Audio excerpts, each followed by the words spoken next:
love being a creator. I love creating videos, and I like being creative, not only in creating videos, but in other ways like baking, even sewing clothes. I want to get into that. I like to be creative, so I don't always want to be stuck in the accounting side of life.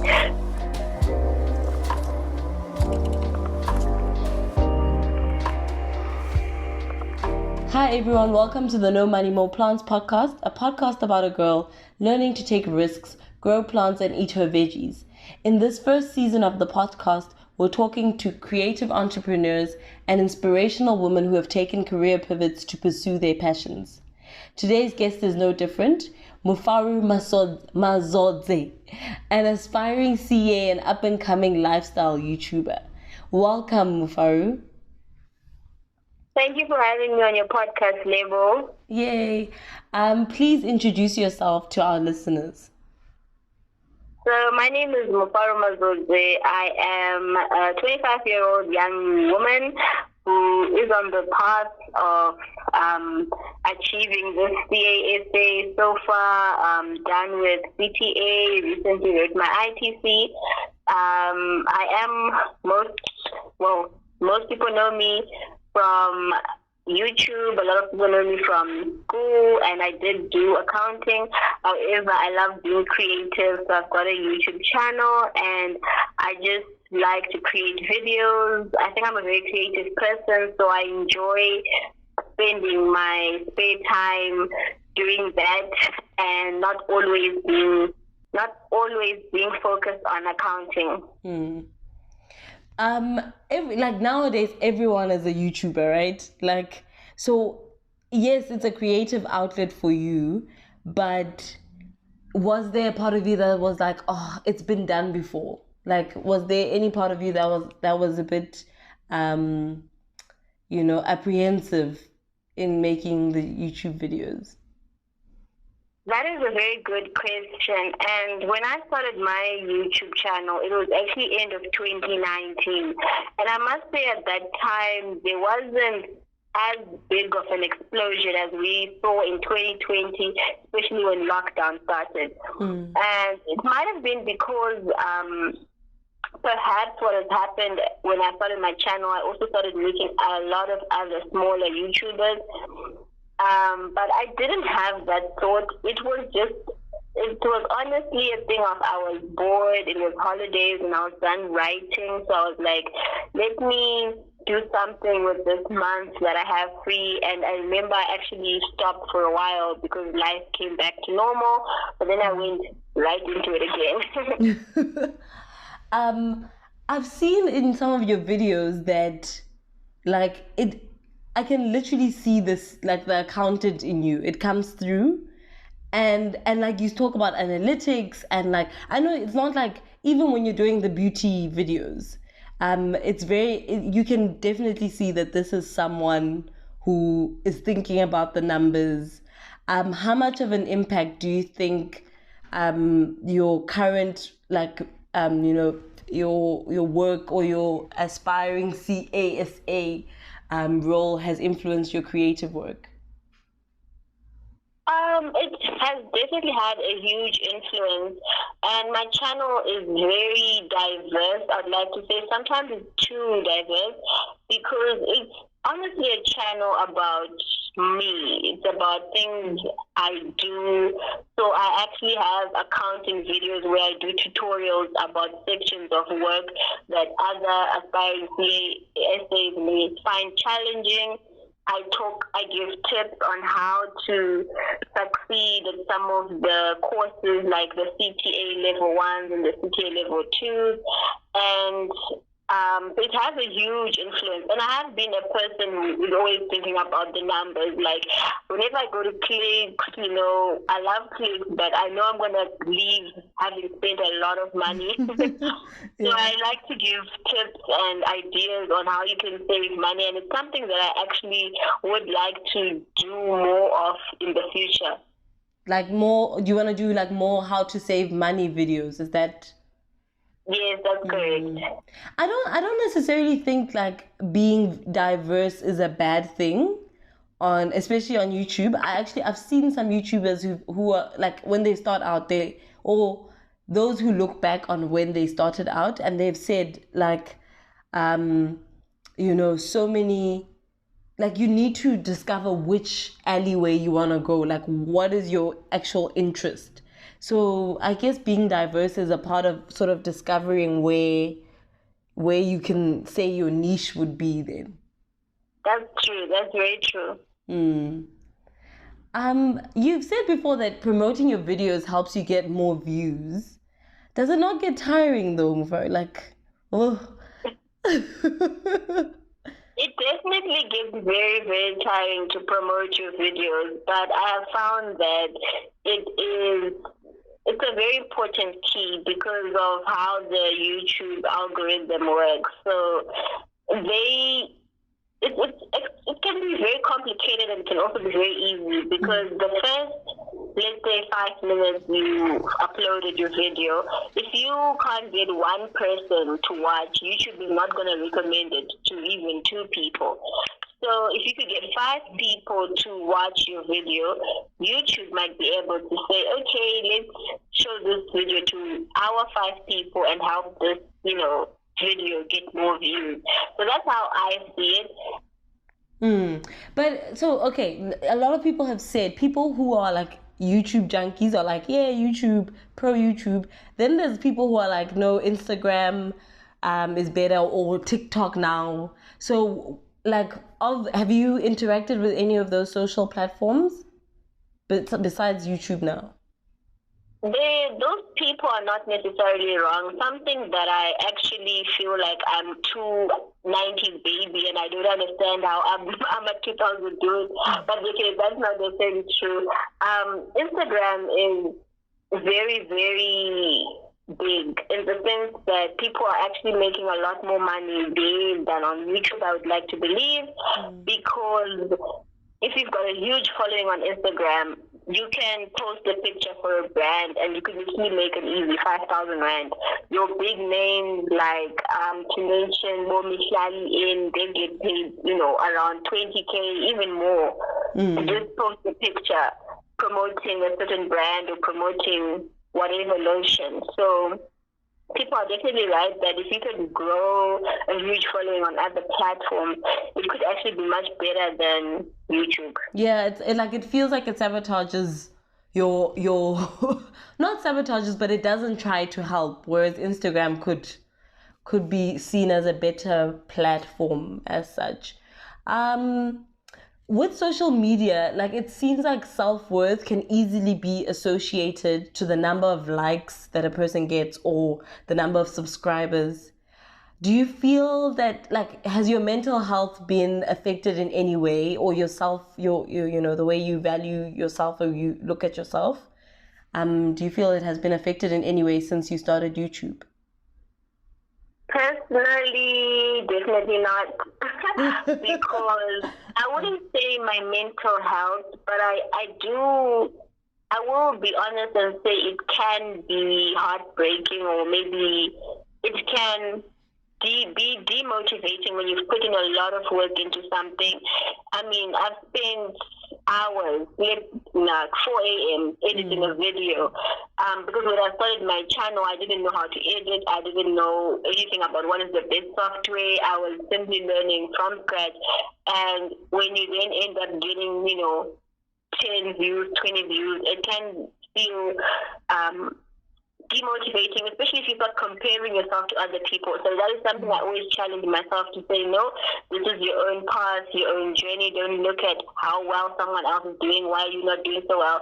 People don't share their secrets and tips. So it can be a very harsh environment, but I think to know yourself, to be mature about things, and to stay in your own path is definitely how I cope. I think it's also like now that I'm okay, listen, I'm not even like you guys. I'm just putting up a YouTube video like every now and then. But now that I'm in this space very much, I see how bad I was in supporting people in like watching videos without liking them, without subscribing. Like, you know, when you just keep coming back to the same creator, but you're consuming all of that content and you're not actually giving anything back. I see now how bad that is. Like, Yes. yeah. We definitely need to give creative content producers more, you know, more respect, more likes, more subscriptions. Yeah. Definitely. Yeah, It's a hard work. full-time job.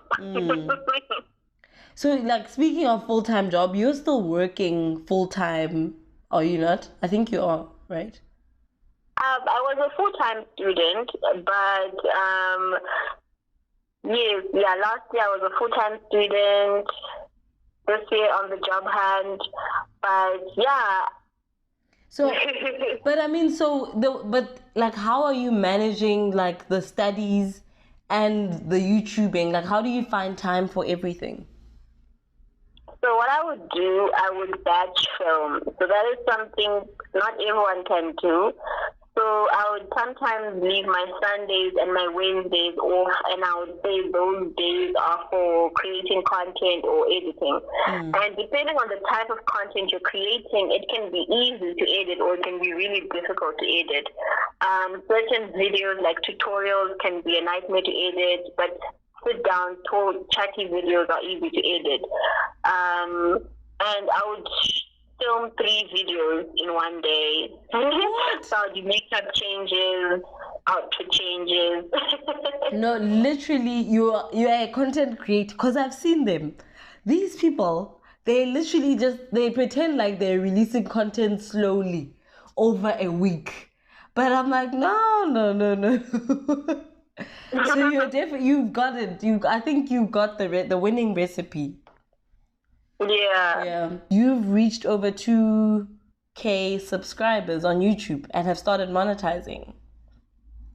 Right. Yes, that was a very big achievement. Something I didn't think I could manage. I didn't think it was possible. There were times I told myself I'm wasting my time. This is not going to happen. And people were very discouraging. Like, they were like, oh, once you get monetized, you're going to struggle to make $1. Really? But I think people are very good at discouraging other people. I would say go for it. The money is not great. It's not something you can leave your job for, but if you are able to bring in a lot of views, I actually think the money is okay. Yeah, because I've seen, I don't know if you know this girl Gugu. I don't know. There's so many Gugus. But one of them on YouTube she like shows you her like monetization thing. Literally, I think she's just making content out of showing us like how to earn money or how she's earning. But like she's like earning like 500 rand. So yeah. Yeah. Yeah, but I guess you know what? It's actually enough to reinvest in your business, right? True. Yeah. True. It could buy, I don't know, depending on how big your channel is, you can definitely use the money to reinvest in this art or, you know, get some new clothes or get some ring light. Yeah. How much do you think you've spent in the production of the YouTube videos? Because I think that's what people don't think about. To be honest, Level, I started with what I had. I was fortunate enough that there was a camera at home that I didn't really need, that nobody was really using. And I took that camera. It's a decent camera, so I didn't go out and spend my money. The only time I spend my money is actually because I need the stuff. So, for instance, let's say I need toiletries, so I go buy toiletries, but I'm actually going to show people or do a discount haul, a clicks haul. It's not like I'm spending the money unnecessarily. Those are things I actually need at the end of the day. So I think being smart about it, I have not gone out of my way to spend money. If I'm reviewing a product, it's because I'm actually going to use it. Oh yeah, that's actually literally, it's the best way to do it actually, not to be spending money unnecessarily. True. Yeah, well done. What would you say you enjoy the most about what you're like the YouTubing? What do you enjoy the most about that? I think I enjoy when I've created something I feel proud of. Because sometimes, it always starts with a vision, and then when the vision comes to life and seeing that, it's priceless. Yeah. No, that is actually very true. Because some of the things, like, especially if you watch, I don't know, were you watching a lot of YouTube before? Not insane amounts, but I had a few of my faves. Yeah. But, like, I think when you watch it, you're like, oh, I think I can do that. Like, there's something that sparks in you. So it's also nice to see your work coming to fruition. That is true. Yeah. Mufaro, thanks for coming on the podcast. You said Thank you for having me. You said you don't listen to any podcasts, so I can't even ask you what your favorite one is. You can't. I don't know any, but yours is my favorite one now, and I'm definitely gonna start listening. Please listen. I'm gonna give you suggestions. There's a Nigerian one called "I Said What I Said." Okay. It's like these two Nigerian girls. Oh, they are amazing. Like, when you just and where do I find them? Like, I think they're on Instagram, and they do snips on YouTube, but not long. It's not a long because their episodes are like 47 minutes. Like, sometimes they're over an hour long, which I find a bit too long. Like, I like a short podcast that gives me all the information I need. But I guess if you like that kind of stuff, like if you want to enjoy and listen and laugh, then yes, okay. Do you have any advice for anyone? I know you've given a lot of pointers about, just starting and not listening to the negative, feedback or the negative comments. What do you have to, what advice do you have to give to someone who's thinking about starting a YouTube channel? I think the best advice I can give is start with what you have. There are a lot of people who have come to me doubting and said, but I don't have the right camera, but I'm using a Samsung A10, but I'm not rich. I'm like, I'm not rich either. I'm just making the most of the little that I have. And, and also when you see people out there, don't think they are rich. It's easy to portray a different image. You don't know what's happening at the background. So start with what you have. I think and it's not. Yeah. And YouTube is not all about glitz and glam. Humble videos do really, really well. If you look at my Zimbabwe vlog, for instance, people watch those and they enjoy them more than the beauty content because that is real. It's not fake stuff.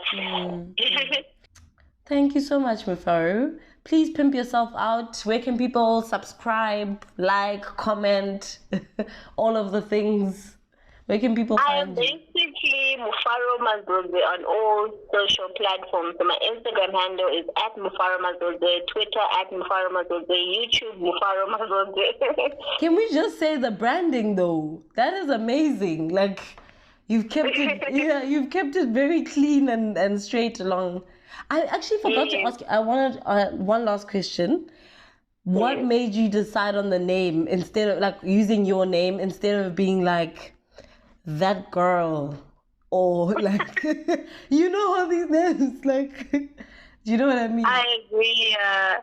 I think it's my staying true to myself. I don't, even when people try to give me a nickname, I'm always very icky about it because I am Mufaro and I'm proud of that. It's the non-South African in you, because South Africans are like, it's fine, you can abbreviate label, it's okay, to nothing. Like, yeah, so it's very cool that you've stuck to it and you've stuck to your guns. Across all platforms. You. Thank you so much, Mufaro. Thank you, Lebo. Thanks for listening to this week's episode. See you in the next episode with another amazing guest. Bye.